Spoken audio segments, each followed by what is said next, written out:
Right, here for Punch Out Boxing. I'm speaking to Lauren Parker, all the way from her home gym, I believe. Yeah, that's correct. My little home gym. It all goes down in here.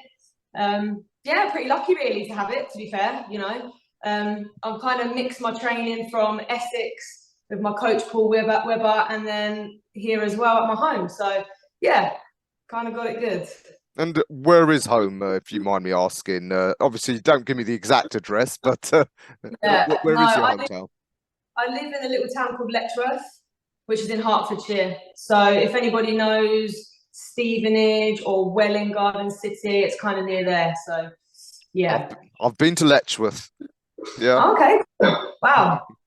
Yeah, not many people know it. Like you say it and they're like, no, no idea, but I like it. It's my little town. I've been here all my life, so yeah. Well, I can attest. It's a pleasant enough little town. It Um, is. so on your boxing career, we haven't seen you since last year. You picked up the IBO Intercontinental belt, your first title, first jump up to 10 rounds. Well, got any news for us? What's next for you? Has your management or promoters got anything lined up for you?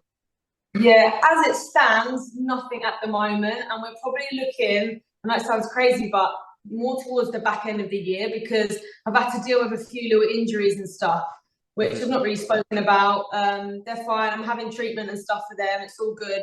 But it's just meant that I've had to take my foot off the gas a little bit since my title, which is a shame because, you know, you hit an all-time high, my first sort of major title as a pro, and it kind of hit rock bottom a little bit after that. But I'm a fine believer that things happen for reasons, and I believe it's only going to make me stronger once I've got over this. You know, I think my body sometimes just needs a rest. If anybody knows me, they know that I literally don't stop. Ever since I was, you know, a young kid, I've always been active, even since starting boxing. I think the longest time out of boxing I've had is a week after fights. You know, everyone needs that downtime sort of thing, but I literally am straight back in. I don't have long periods of time out. And I think with the training that I do, it's you know, it's heavy duty training, you know, we're constantly on the ball. And I think sometimes your body just says, whoa, enough's enough. And that's kind of what's happened to me. I've picked up a few injuries and stuff. And now I've been lucky, touch wood, that I've had nothing up till now. So, you know, things are bound to happen as an athlete, you know, and you know where I want to go to world level. And the training gets intense every single camp. So, yeah, it's unfortunate, but I'm looking at the positives and staying positives, and I believe it's all going to turn out good. And yeah, get a fight in sort of back end of the year, maybe sort of September time, October time, and hopefully go from there. I think my manager Steve, he was on about sort of doing sort of like a, don't like to say warm up fights, but I think when you've had a bit of time out, you kind of need to get that flow back again, because I haven't really been doing any sparring or anything like that. So I just need to get that flow back. So maybe just like, I don't know, like a 6-8 rounds to get me back into the flow. And then I want to just get straight back in it with, I don't know, a Commonwealth title or European something if we can. Not too sure if I'd have to defend the IBO, I'm not too sure. And then once we've done that, then I want to be sort of going for the big time stuff and challenging for world titles, you know. That's my aim in this game, really. And I feel like with the having just won the title, I know that every time that I push myself that little bit more, I'm capable of doing it, and you know, I realise what I'm capable of. So yeah, I think the future's bright, and yeah, not too sure of exact plan, but hopefully big things towards the back end of the year. We actually saw you out on the big Queensbury card a couple of weeks ago, did a bit of commentary. And rubbing shoulders with some of the top female stars. There was Raven and Ebony Bridges, of course, you were rubbing shoulders with. Yeah, I mean, those two are like my good pals anyway. So although I'm rubbing shoulders with the so-called stars of the game, if you like, but yeah, I see it as that, and they are, but equally, like, I just see them as my friends, do you know what I mean, as well. So yeah, it's great to be amongst those, and I don't know, that kind of gives you the confidence as well. You know, I think sometimes if you're pushing for big things, you need to be, you know, surrounded by people that, you know, love and do the same thing as you. You know, everybody needs that motivation. And yeah, and I went to Queensbury with Raven on, that was last weekend, wasn't it? And yeah, that was a good opportunity. She was doing her first commentary job for Queensbury that night. I wasn't actually doing commentary, but I have done before, so that was a good experience. I did it for Radio 5 Live with Steve Bunce, and that was on the Clarissa Shields Savannah Marshall at the O2. So yeah, I got a little chance of doing that, which was yeah, it was good. It was an experience. And I'd like to do a bit more, to be fair. At the start, I was a bit like, oh, I'm not too sure if I'd be good at that. But yeah, I absolutely loved it, to be quite honest with you. So yeah, it's good. And whilst I'm sort of not real active with things, it's good to be out and about and keep my face in the loop. So yeah, I'll take any opportunity that comes up to be out there. Indeed. So that title you won last year was at Superflyweight. We find often in the women's game, the ladies can flip between weights. Do you know what is your ideal division, and what divisions can you go up or down to if need be? Yeah. Well, I think Superfly is where I sit really. I think as an amateur, I'd always get myself down to flyweight, but as I've grown older and the training's got more intense, you gain a little bit more muscle, and so flyweight is near on impossible for me. I don't feel comfortable to get down to flyweight. Super flyweight's kind of perfect for me because I walk around now naturally at bantamweight, so it's kind of a natural thing to go down to the weight class below. But I mean, yeah, I'd like to push it as far as I can as a superfly, and then if we need to go up, then I'm not afraid to do that either. You know, in my sparring, I spar girls that are a lot heavier than me in some cases, you know, 60, 63 kilos at sometimes, you know, and it brings a different game, and it makes me think. You've got the weight behind it and stuff, and yeah, I have to adapt. But if I'm totally honest, I feel like I cope very, very well with it for someone who naturally sits at 54 kilos. So to fight at 50, 54, I don't think it'd be too much of a problem for me, really, because like I say, that's where I'm comfortable day to day and when I'm training naturally anyway. So yeah, if we needed to move up, if opportunities were there, then absolutely. But I think my division is Superfly. That's where I'm kind of happy. I mean, looking on BoxRec, there's apparently only 3 of you in the country. A couple of the young girls coming through, Emma Dolan and Shannon Ryan. Yeah. You got one eye on them as potential rivals? I mean, whoever's there, really, you know. I don't really know too much about Emma. I think she deserves to be there. She's going to be very good as well. She's won the Commonwealth title, I believe. And then obviously Shannon Ryan. I know Shannon pretty well. Shared many rounds of sparring together. Great fighter. She's just been signed with Matchroom, as most people are aware. And you know, she's a great fighter. But yeah, that potentially could be a rivalry down the line. You know, at the minute I'm sitting number 1 in that division, and I aim to stay there. So yeah, if it comes up, then who knows?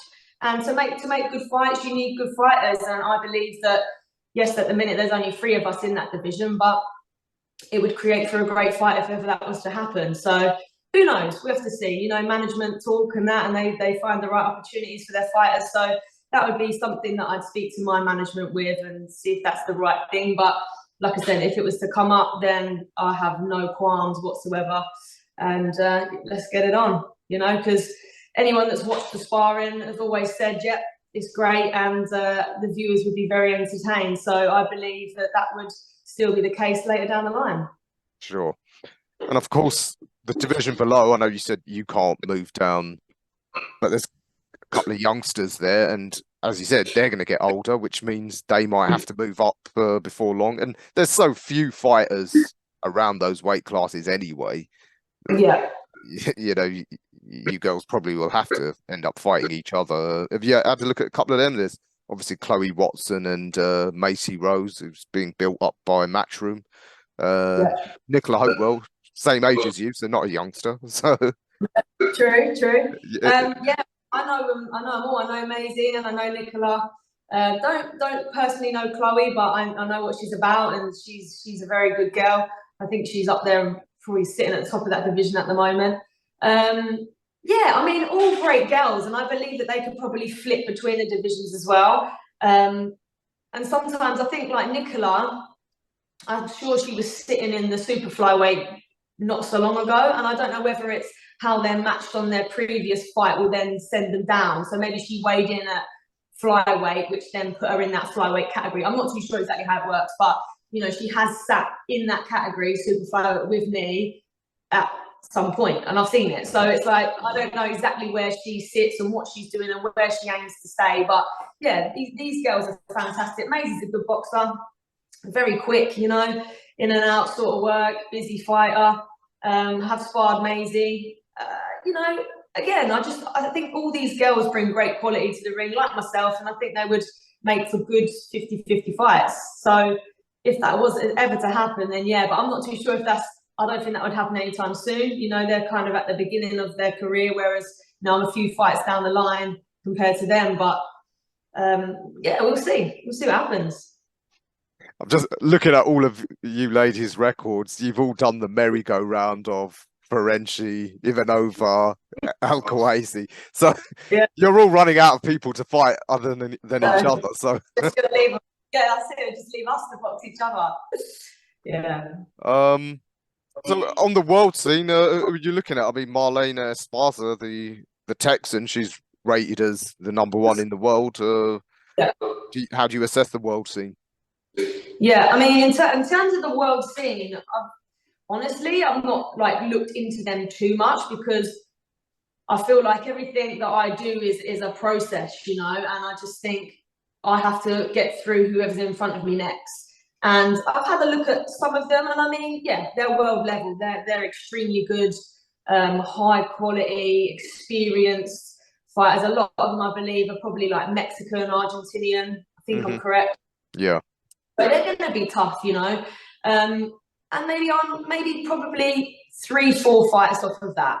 But I don't see it as an obstacle that I can't get over, you know. I need to get back. I need to focus on my injuries and getting myself fight fit again. That is my main priority. But yeah, when we get near to that, then obviously I'll be looking into them a little bit more. But as it stands right now, I've not sort of studied them at the moment because it's not relevant right now. But yeah, I mean, the smaller you are as well, it kind of sets you up for big, exciting fights. You know, it's very fast paced, that sort of thing with the lighter weight. So yeah, I'd be looking for good, hard, tough fights at that level. So yeah, it's exciting, but I'm on that journey and I'm building towards that. A problem Brits often find, if you're in a weight class where there's not many competitors, you might find it difficult to get those gradual step ups because I'm sure you'll agree going from the level you've been fighting to the real world level is such a big gap. Getting those in between fights, that could be the difficulty. Obviously, in Mexico, well, most people are probably that size, so there's plenty of competitors. Yeah, is that something you and your managers have looked at as an issue? Yeah, quite possibly. Yeah, like you just said, and there's a point where you're probably just going to have to make that step and just go, well, take your chances and you know, and kind of see what happens. But yeah, like I said, it's probably 3-4 fights off, so it's not too far out of the equation. We want sort of potential warm-up fight, and then we're looking at Commonwealth, European, maybe another 10 rounder at least to just get me working towards that again, and then obviously the world level. So yeah, women in this sport move very quickly, and I think from where I am positioned now, the next sort of phase is going to be quick steps, you know, to get there. But it's, again, I think it is about maneuvering correctly and not jumping at, you know, obscene sort of opportunities that, I don't know, like where you feel like it's too far out of your reach or that opponent's too much or whatever. You've got to kind of gauge it right and how things are. But I think I trust our manager. Steve's good. He knows what's good, and we build correct, as does everybody. You know, even these top end shows, you know, all the matchroom cards and stuff like that. All their fighters are geared the correct way. You know, they're not stupid. You know, they don't want their fighters losing out early on in their career, that sort of thing. So yeah, that's why you need a manager. But yeah, I do believe it will move quickly from now, and it may be a case of having to step quick and take the opportunity. But I guess we'll cross that bridge when we come to it and just see what happens. Yeah. Sure. Obviously, on that same card, we saw Lucy Wildheart have to grab a big TV opportunity, jump, I think it's 2 divisions to fight the number 1 or former number 1 at super featherweight in Mikaela Mayer. Would you do that if a big opportunity came, even if it's a big jump? Would you take it? I think absolutely. In Lucy's situation, it was a no-win, no lose sort of situation. You know, if she wins, it would potentially change her life and her direction in boxing. If she was to lose, she took it on 24 hours notice against the best up there, you know, so it was a no-win, no-lose situation. And I think I would absolutely do that, because there's no shame if you were to get the loss or whatever. It's not going to be too damaging on you mentally, or your record, really. So yeah, I'd definitely take the opportunity, and I think Lucy did the right thing. She, in my opinion, I thought she put on a great performance. I weren't really sure how that was going to go, because from what I've seen of Mikaela, she's very, very high-paced fighter. You know, she gets stuck in. She likes working on the inside. And to be honest, I thought she might have been too much for Lucy. But I think as well, you adapt to the fighter that's in front of you. And Mikaela had to adapt in 24 hours. You know, she was geared up to box Christina Leonardo too.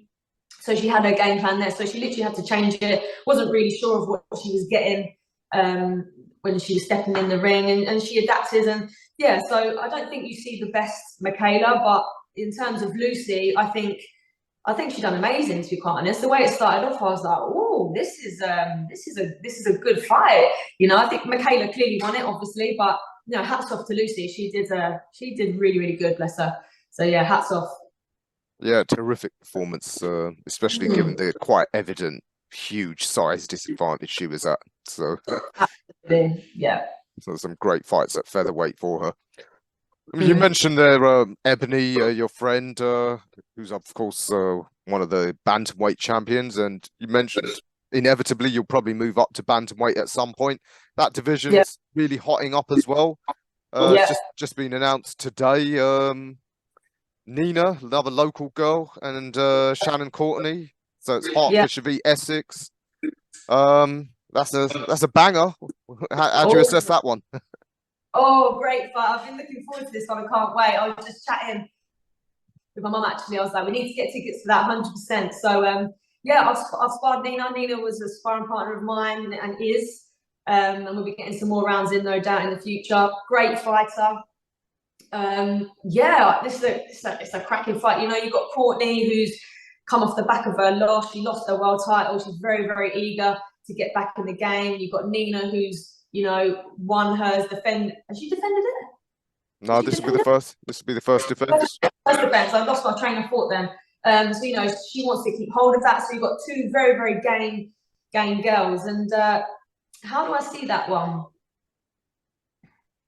I don't know. I think maybe if Courtney can keep Nina long, then maybe Courtney could nick the win, maybe on points. But I think Nina is quite an aggressive, come-forward fighter. She's got this strange style, but she's just so good at doing it. And I think Courtney might struggle with it a little bit. But I don't know. I think it will be a great fight, if anything. And I think more Nina will probably make Shannon uncomfortable. But I don't know. Good 50-50 fight. Who knows? But yeah, I mean, most people probably want Courtney to win, because it means then that it's the rematch between Bridges and Courtney, which is what the fans technically want. But I really like Nina. Nina's my friend as well, and you know, I really do see her potentially pulling the win on that one. So yeah, we'll see. We'll see. I'm intrigued. Yeah, I think a lot of us are that. It has the hallmarks of being a banger, as I said. I mean, also in the same division, your friend Ebony, she's still out with injury, we know. But the other factor in the division is Dina Torslin, the Dane. I think she called herself the blonde bomber on a tweet once, and Ebony had to check her. I think that could be a potential rivalry there if they both want to pursue that. and set things up for an undisputed fight at some point. Definitely. I mean, well, there is only one blonde bomber. I think she'll argue that till she's blue in the face.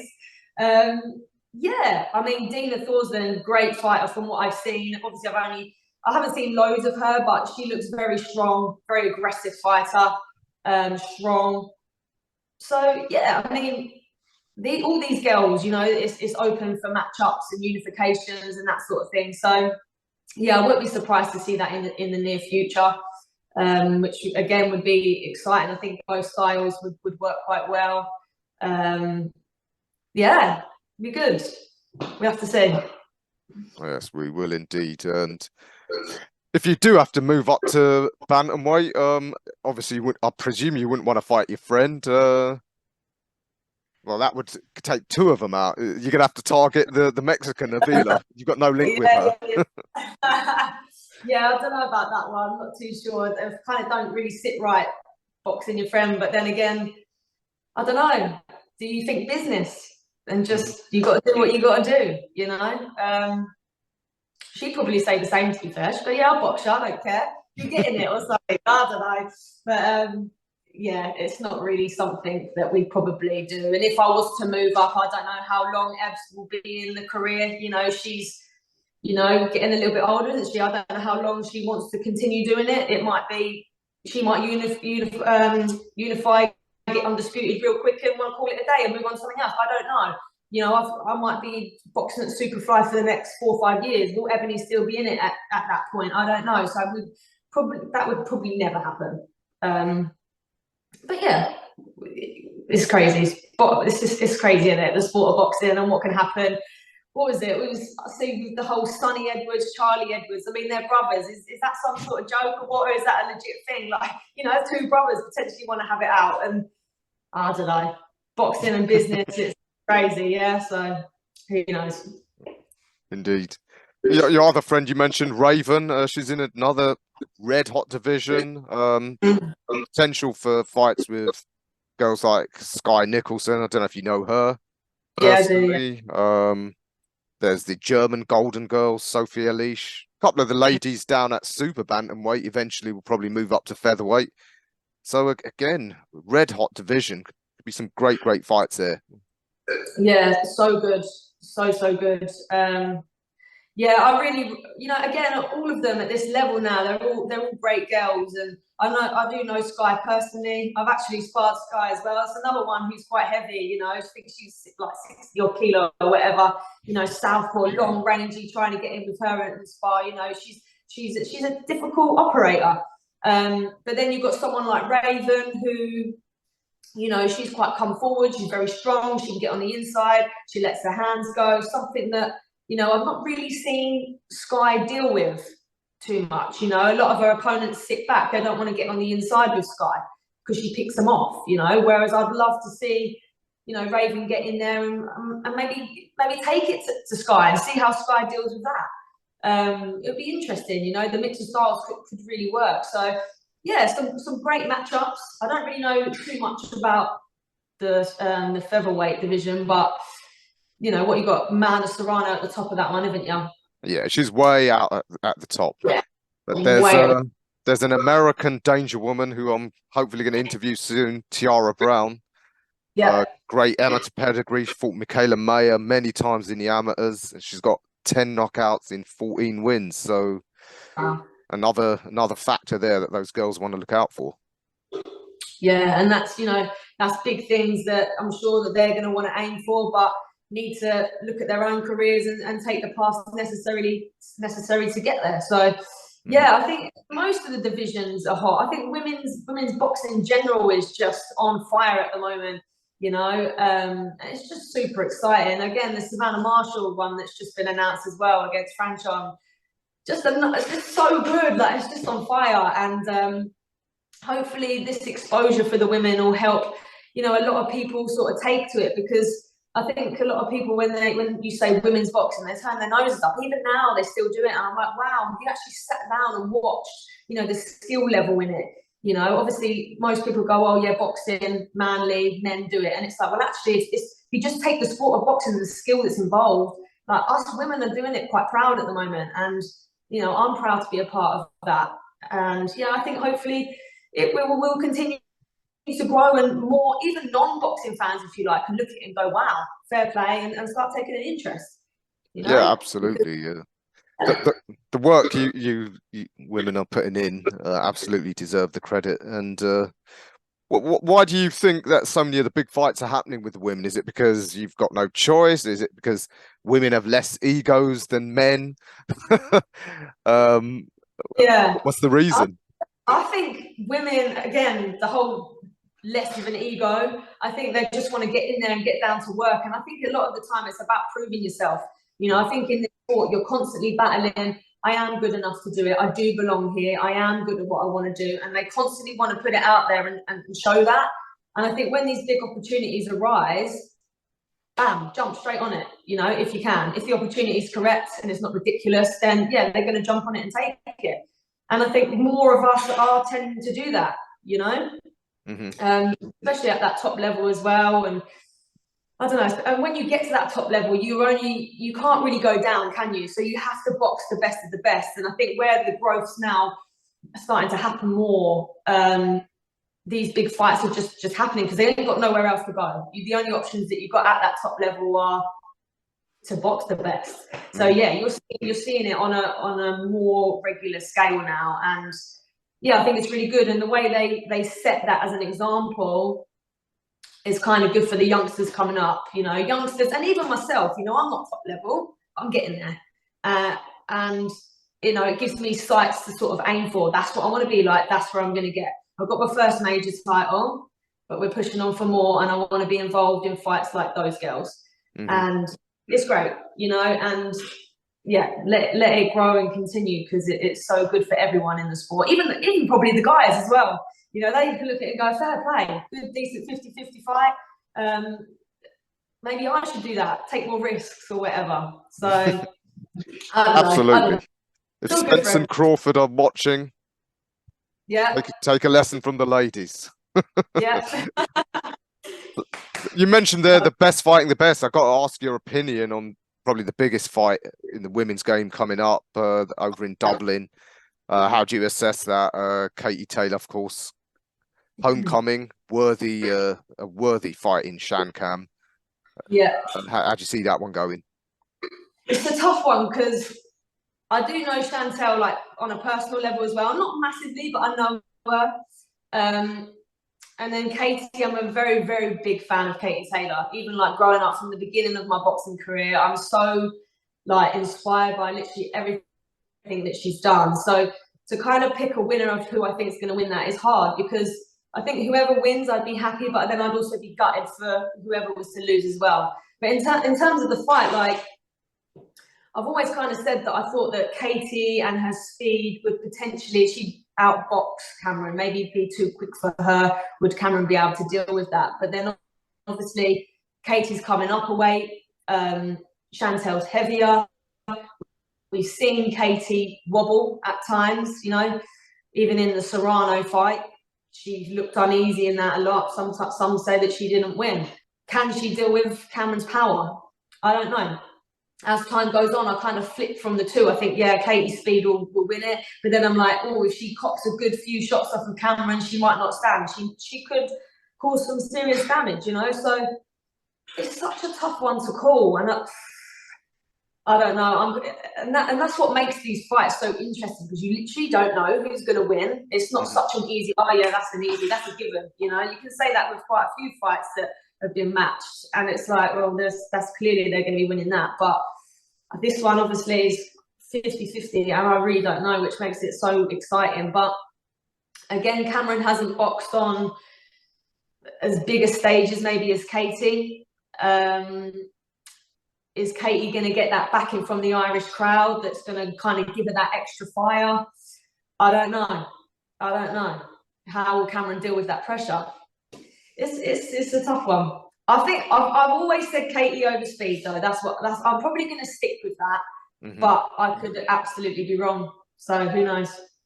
Plenty of time for all of us to keep changing our mind and flip-flopping. I know. I can't wait. Fascinating. I can't wait for it. So I wanted to go to Dublin for it, but unfortunately, it's not going to happen. But yeah, I think a night in, feet up, get the popcorn, and yeah, that's my night sorted. So be good. Indeed.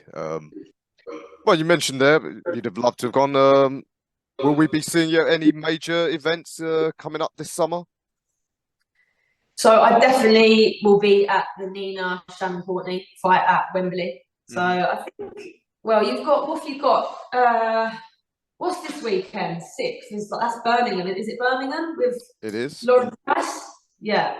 Yeah. I won't be making that. I think the next one will probably be the Wembley one for Nina Courtney. And then other than that, I'm not too sure. I kind of just see what we're doing at the time, how it kind of works with training, and then, you know, get the tickets and go. So yeah, we'll see. But you might start seeing me with Raven a little bit more, doing some bits and doing some work. So we'll see. I might be at some of the Queensbury shows with her, and Wes, who is our CHAPMAN. So who knows? We'll see. But yeah, it's good to be in the mix of everybody and get out there as well. So yeah. Absolutely. Well, it's good talking to you for the first time, a regular on our channel. Yeah. Keep yourself out there, especially if you're not fighting till the autumn. Yeah. And yeah, what are you going to be doing this summer in the absence of fighting? Just training? Well, I'm building my training back up now. So we're kind of starting with just sort of light stuff, just rebuilding, getting back to a bit of pad work and that sort of stuff. So training's going to start intensifying over the coming months. So yeah, by the summer, hopefully I'll be full whack again and back to sparring, that sort of thing. So I'll be busy on that front. And then I'm hoping that maybe sort of end of July, I can start like a fight camp. July, August, September. So yeah, depending on when they're looking to get me out, it'll probably be, the end of July. So we'll see. But I'm obviously training up to that point anyway, but it's just going to be a gradual process, and just build myself. But yeah, I guess just keep busy. Obviously, I've got my job alongside my boxing. Unfortunately, I'm not a full-time athlete just yet. I'd like to be eventually, but that's all in good time. I believe that will happen in good time. So get yourself out there. So yeah, I'll just be doing my work and training my clients. I've got a fantastic client base. They're all great. They all understand my boxing. They all support me in my boxing as well, which is good. So yeah, doing that. Little holiday coming up in July, so I'll be able to get away for a few days. Just going to be nipping over to Turkey, so that'll be good. Yeah, and that's about it really. So, and then hopefully some shows here and there, and just keep in the loop. So yeah. Fantastic, and a good choice for your holiday. I'm going to Turkey myself this weekend, so. Oh, fantastic! I love that. What part of Turkey? I'm going to Antalya. Okay, yeah. Cool. We go to a little place called Hisaranu, near Fethiye and the Ludinez. They're kind of like popular places to go. So yeah, we're going back there. So I'm looking forward to it. A bit of sunshine. Absolutely, can't wait. And yeah, can't wait to see you back out. So thank you again, very much. Thanks for your insights tonight. And yeah, look forward to seeing you at the next one. Thank you. Cheers, mate. Thanks.